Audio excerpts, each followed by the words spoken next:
L'association, c'est surtout, moi comme mission, j'ai surtout la formation d'écoute, hein.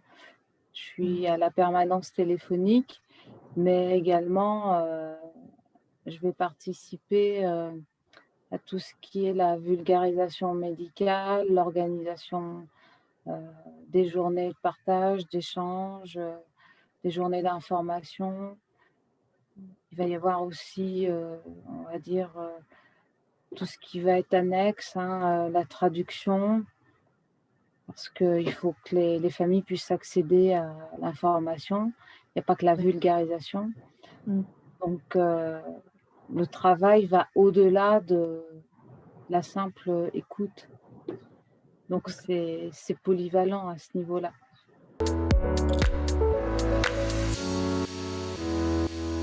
Alors les échanges au départ, c'est en 2008, on a eu du mal, hein, parce qu'on n'était pas assez connus ou reconnus.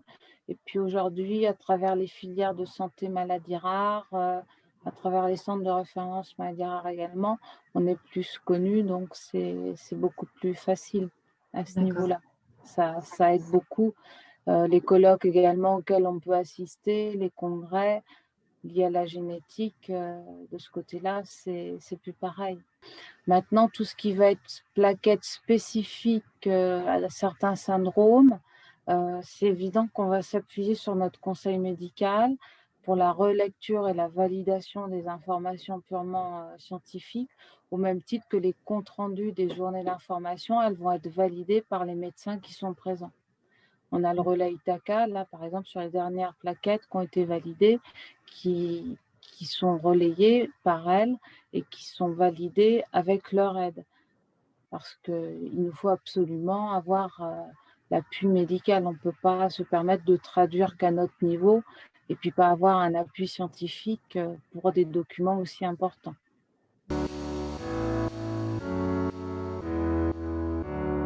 Avec Imagine, hein, puisqu'on a un membre notamment de notre conseil médical qui y est, qui participe aux relectures et aux validations de nos plaquettes. Moi-même, je suis déjà intervenue sur, des présentations, heu et puis, ce membre-là intervient aussi lors de nos journées d'information.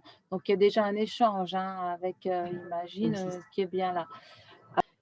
Donc là-dessus, c'est vrai qu'elles ne trouvent pas toujours facilement des équipes qui pourraient s'investir, dans leur maladie rare. C'est-à-dire qu'elles cherchent, mais elles savent pas où les trouver ou comment les solliciter, les intéresser à leur maladie rare. Alors, est-ce qu'il n'y a pas des choses à inventer là-dessus pour que ça soit plus visible? Un Mmh. partenariat ou, quelque chose de plus identifiable, en tout cas de suite?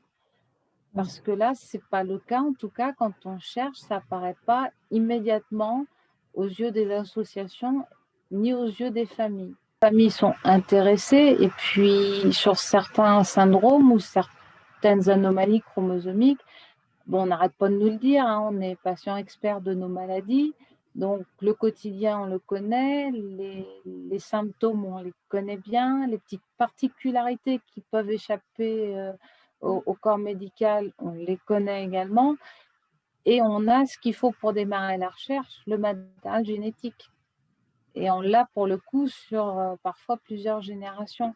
Et des fratries parfois, malheureusement, puisque ça n'a pas toujours été diagnostiqué, à temps. Donc on a parfois des familles où il y a 2 voire 3 enfants de touchés. Donc c'est vrai que là, on voit qu'il y a des choses à imaginer, il y a des choses à rendre plus visibles pour, que la recherche soit plus efficace et plus pertinente. À mon sens, c'est une évidence. On loupe des choses là. On peut Mmh. gagner du temps sur la recherche. Le potentiel, de chaque association n'est peut-être pas connu Mmh. en termes d'anomalies, ou de pathologies. Il y a des associations qui sont peut-être bien identifiées, Mmh. heu, Donc, ils savent que bon, bah, il y a tant d'adhérents ou tant de familles, donc ils se disent bon, on a un potentiel de ça. Mais par exemple, la nôtre, certes, on se dit il y a beaucoup d'anomalies chromosomiques, donc ils ne doivent pas avoir beaucoup de familles, mais on a quand même 2400 anomalies chromosomiques, mais on a quand même, sur certaines pathologies, sur une quarantaine, on a entre 30 et 100 patients, voire plus. Donc ça veut dire que là, pour démarrer de la recherche, on le sait très bien qu'on peut, puisque chaque chercheur nous dit qu'il faut une dizaine et on démarre. Ouais. Donc on le sait qu'on peut démarrer. Bien Moi, c'est ce que j'ai identifié, parce que moi-même, là, étant sollicitée depuis quelques mois pour les recherches que j'évoquais, je n'ai pas réussi à identifier quelles équipes pouvaient être intéressées. J'ai même demandé au conseil médical. Eux-mêmes ont eu du mal à me répondre. Donc, c'est vraiment qu'il manque quelque chose, alors que c'est certain que ce n'est pas qu'il manque d'informations. De l'information, on en trouve partout. Mais d'identifier la bonne équipe ou les équipes intéressées, on n'arrive pas à trouver. Donc, c'est quelque part, l'information, elle existe, mais on n'arrive pas à y accéder. Je pense qu'il manque un maillon quelque part. Hein. Parfois, c'est pas grand-chose. Hein. C'est simple, hein, des fois, comme maillon. C'est l'imaginer et puis, comme imagine.